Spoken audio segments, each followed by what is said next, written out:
Bismillahirrahmanirrahim. Assalamualaikum warahmatullahi wabarakatuh. Alhamdulillahirabbil alamin. Assalatu wassalamu ala asyrafil anbiya'i wal mursalin. Sayyidina Muhammad wa ala alihi wa sahbihi ajma'in. Amma ba'du, qala fa inna asdaqal hadithi kitabullahi ta'ala wa khairul hadyi hadyu Muhammadin sallallahu alaihi wasallam wa syarrul umuri muhdatsatuha wa kullu muhdatsatin bid'ah wa kullu bid'atin dhalalah wa kullu dhalalatin finnar. Qala al-musannifu rahimahullahu ta'ala wa nafa'ana wa iyyakum bi'ulumihi fid dharain amin. Alhamdulillah, kembali kita memuji dan bersyukur kehadirat Allah Subhanahu wa taala atas karunia-Nya, atas nikmat-Nya berupa kesehatan, kesempatan, sehingga kita dapat melanjutkan kembali pengajian yang dalam hal ini atau kali ini kita akan melanjutkan pengajian hadis yang tertuang dalam kitab Mukhtarul Ahaditsin Nabawi. Salam dan salawat mari senantiasa kita peruntukkan kepada junjungan kita Nabiullah Muhammad sallallahu alaihi wasallam. Pemirsa yang insyaallah dimuliakan Allah Subhanahu wa taala, pada kesempatan ini kita akan membaca hadis yang ke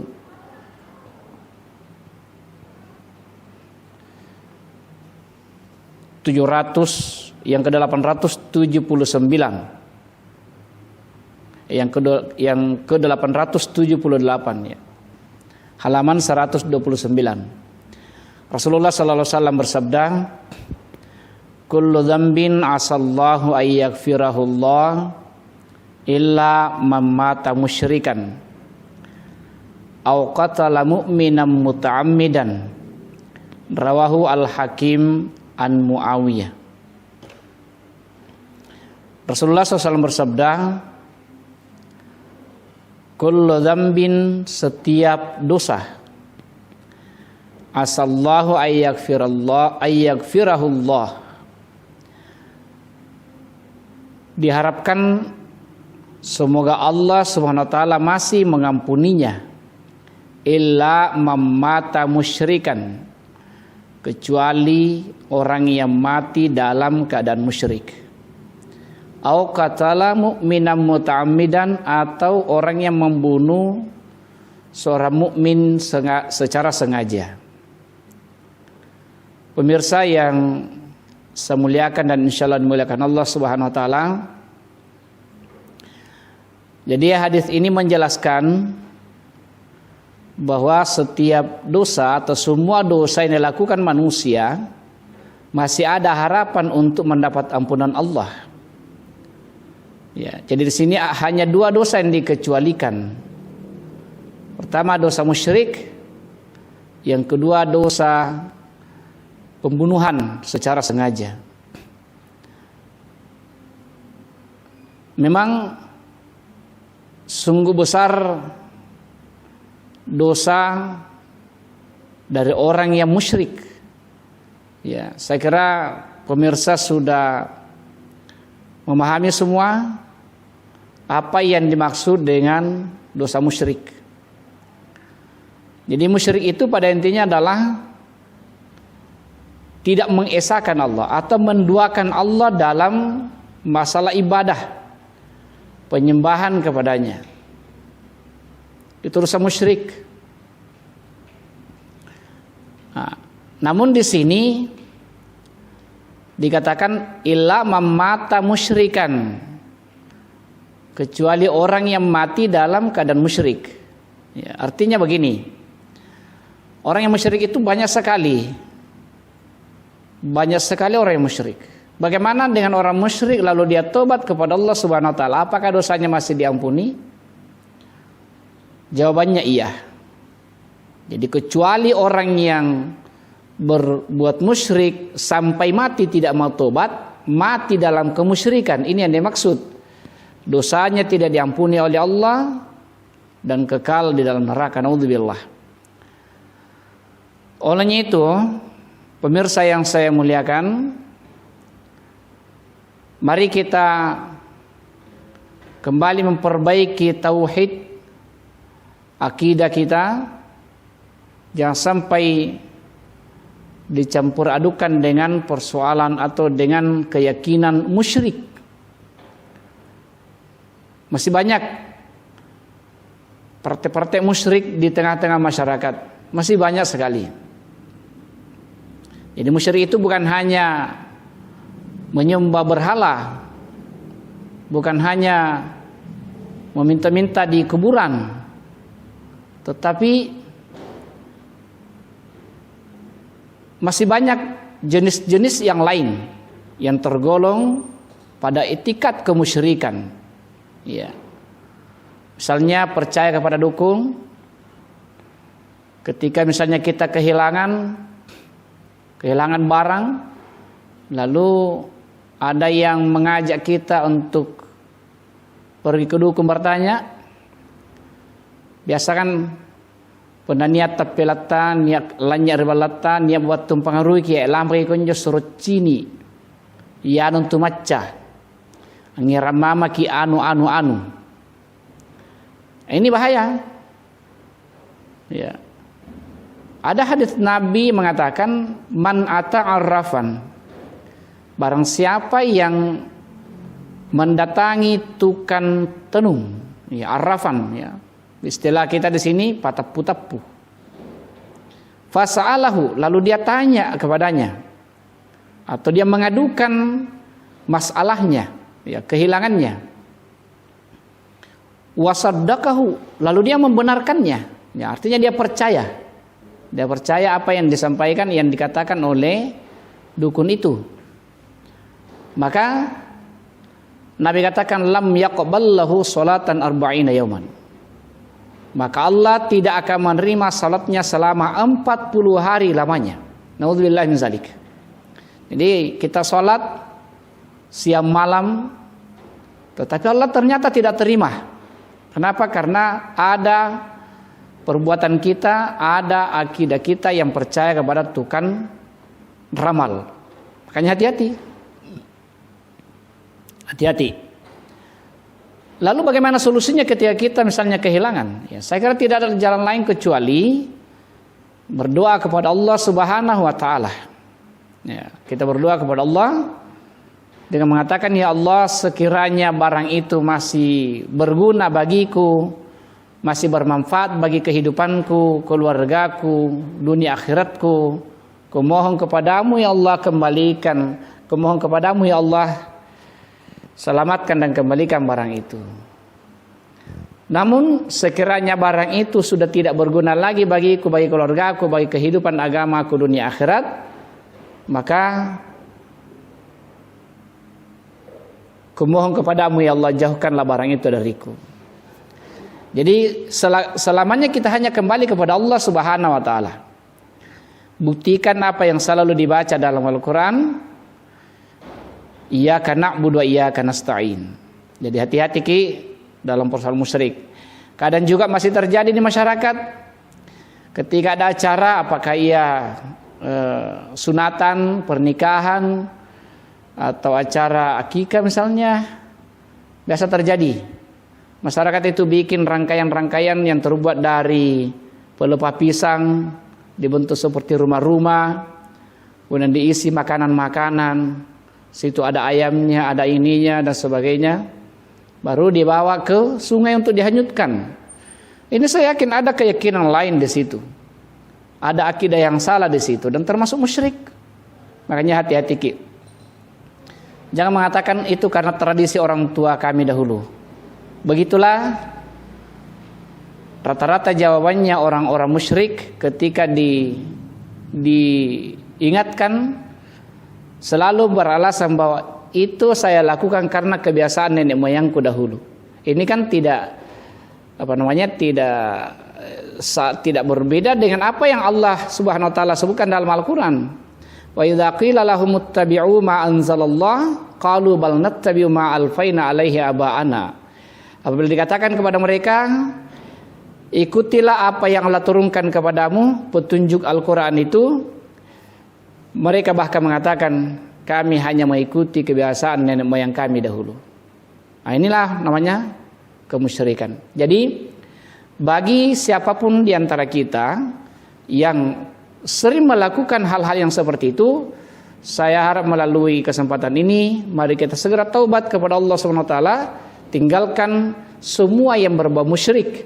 Insyaallah Allah ampuni dosa kita. Karena kapan tidak sampai kita bawa mati, naudzubillah, dalam hadis ini dikatakan illa mamata musyrikan, kecuali dosa dosa musyrik yang dilakukan sampai mati. Naudzubillah min zalik. Jadi sebelum ajal menjemput masih ada kesempatan untuk tobat kepada Allah.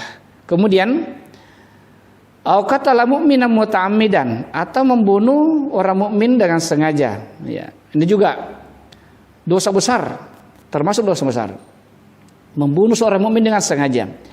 Artinya bukan tugas kita menghakimi orang. Jadi ketika misalnya ada yang salah sama kita, ya serahkan kepada Allah Subhanahu wa taala. Jadi membunuh secara sengaja orang mukmin itu termasuk salah satu dari dosa besar. Hadis ini diriwayatkan Al-Hakim dari Muawiyah. Kemudian kita melangkah pada hadis berikutnya, hadis ke-879. Rasulullah SAW bersabda, kullu ma'rufin shadaqah. Setiap kebaikan itu mengandung sedekah.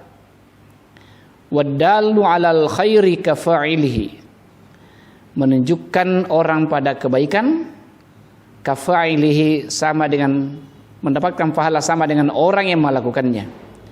Wallahu yuhibbu ighathatal lahfan. Dan Allah mencintai orang yang menolong saudaranya yang sangat membutuhkan. Kita memiliki makanan, lebih beri dia. Ya. Ada orang membutuhkan pakaian, kita memiliki pakaian yang lebih, tolong dia, sedekahi dia. Inilah yang terjadi baru-baru di daerah kita di Bantaeng ini, waktu kejadian di bagian tertentu Kabupaten Bantaeng kena banjir. Ya, banyak saudara-saudara kita yang membutuhkan bantuan makanan, bantuan pakaian, dan lain sebagainya. Pada saat itu ketika kita bersedekah, ya apa yang berupa pakaian, makanan dan sebagainya, maka pahalanya sungguh luar biasa. Dan Allah sangat cinta kepada hambanya yang menolong orang lain yang dalam kondisi seperti itu, dalam kondisi sangat membutuhkan. Hadis ini diriwayatkan Al-Baihaqi an Ibni Abbas. Kemudian pada hadis ketiga, Rasulullah bersabda, kullu ibni adama, setiap anak cucu Adam, ya'kuluhu turabu. Ya, setiap anak cucu Adam ketika meninggal, ketika sudah mati, ya'kuluhu turabu, termakan oleh tanah. Ya. Illa ajbal zambi, kecuali tulang pangkal, tulang punggung pangkal, ya. Minhu khuliqah, daripadanya diciptakan, wa minhu yurakkabu, dan daripadanya disusun kembali. Jadi ada namanya tulang punggung belakang, tulang punggung pangkal, ya. Biasa orang tua kita mengatakan tulang sulbi, tulang sulbiah. Dari situ katanya dari situ diciptakan, dari situ berawal diciptakan manusia. Orang Bugis mengatakan mula jaji, ya. Dari situ mula jajinya, mula jadinya manusia. Jadi Nabi katakan semua anak cucu Adam ketika meninggal dunia termakan oleh tanah. Habis daging-daging kita termakan oleh tanah, tulang belulang kita hancur, Pokoknya semua akan hancur. Illa, kecuali ajibaz zambi, ajibaz zanabi, ya, yaitu tulang punggung pangkal yang di sini. Tulang punggung pangkal manusia itu yang tidak terbakar oleh tanah. Nah, jadi ibarat bibit, ya, ibarat bibit, ya, apa namanya itu? Cikal bakalnya di situ. Kalau dia jagung, bibit jagung itu, bilang orang dadina, nah itu yang akan tumbuh kembali. Cikal bakal manusia akan hidup kembali dari situ sebenarnya. Dari situ, dari tulang punggung pangkal, tulang punggung pangkal. Hanya itu yang tidak termakan oleh tanah menurut hadis ini. Ya. Minhu khuliqa, dari situ diciptakan awal mulanya, wa minhu yurakkabu, dan dari situ juga akan akan dibangkitkan kembali, disusun kembali, ya. Jadi dari sini kita juga memahami dan meyakini bahwa ada kehidupan setelah manusia mati, ada kebangkitan. Ya, ini hadis yang menjelaskan bahwa ada satu tulang dari bagian tubuh manusia itu yang tidak hancur oleh tanah, karena dari situ akan disusun kembali. Jadi ibarat tumbuhan. Siapa yang percaya ketika musim kemarau panjang semua kering, ternyata tiba-tiba turun hujan, lalu ternyata tumbuh rumput, tumbuh apa semua, tumbuh. Ternyata di situ ada cikal bakal, ada bibit, ya. Ya, sekalipun dikatakan semua sudah kering, tetapi ternyata ada yang tidak kering. Ada yang tidak kering. Itulah cikal bakal yang tumbuhnya kembali. Sama juga dengan manusia. Bahwa setelah hancur semuanya, ternyata ada yang tidak hancur. Itulah tulang punggung pangkal manusia yang akan dari situ disusun kembali, dihidupkan kembali manusia. Ya. Hadis ini diriwayatkan oleh Muslim dari Abi Hurairah. Kemudian selanjutnya kita melangkah satu hadis lagi, hadis ke-881. Rasulullah SAW bersabda, kullu bani adama, setiap anak Adam, yamassuhu syaitanu yauma waladathu ummuhu, disentuh oleh syaitan pada hari dilahirkannya oleh ibunya. Illa Maryam wa benaha, kecuali Maryam dan anaknya. Nah, jadi Nabi SAW menyatakan bahwa ternyata semua manusia, ya, kita semua disentuh oleh syaitan pada saat lahir. Ya, disentuh oleh syaitan pada saat lahir. Makanya, jadi kalau begitu termasuk Nabi Muhammad, termasuk semuanya. Karena Nabi katakan illa Maryam wa benaha, kecuali Maryam dan anaknya. Siapa anaknya Maryam? Itu Nabi Isa alaihissalam. Nabi Isa alaihissalam. Ya, itu sebabnya bagi kita umat Islam diajarkan bahwa ketika anak bayi baru lahir keluar dari perut ibunya, langsung diperdengarkan dengan kalimat Allah, kalimat tauhid, ya. Yaitu diperintahkan, disunahkan untuk diazankan dan diiqamah, ya. Diazankan. Supaya apa? Supaya kalimat yang pertama-tama didengar oleh bayi yang baru lahir adalah namanya Allah Subhanahu wa taala. Nama Allah Subhanahu wa taala. Itu yang diharapkan. Sehingga dalam kehidupannya nanti, dalam perjalanan kehidupannya, diharapkan jauh dari godaan-godaan syaitan. Karena Nabi sudah menyatakan bahwa semua manusia yang lahir itu disentuh oleh syaitan. Jadi kapan tidak dibina baik-baik, maka boleh jadi ada manusia dikuasai oleh syaitan dalam perjalanan hidupnya. Naudzubillahi min zalik. Jadi illa Maryam wa benaha, kecuali Maryam dan anaknya, yaitu Nabi Isa alaihissalam. Hadis ini diriwayatkan oleh Muslim dari Abi Hurairah. Sekarang inilah 3 hadis, 4 buah hadis yang kita baca pada kesempatan kali ini. Semoga ada berkahnya.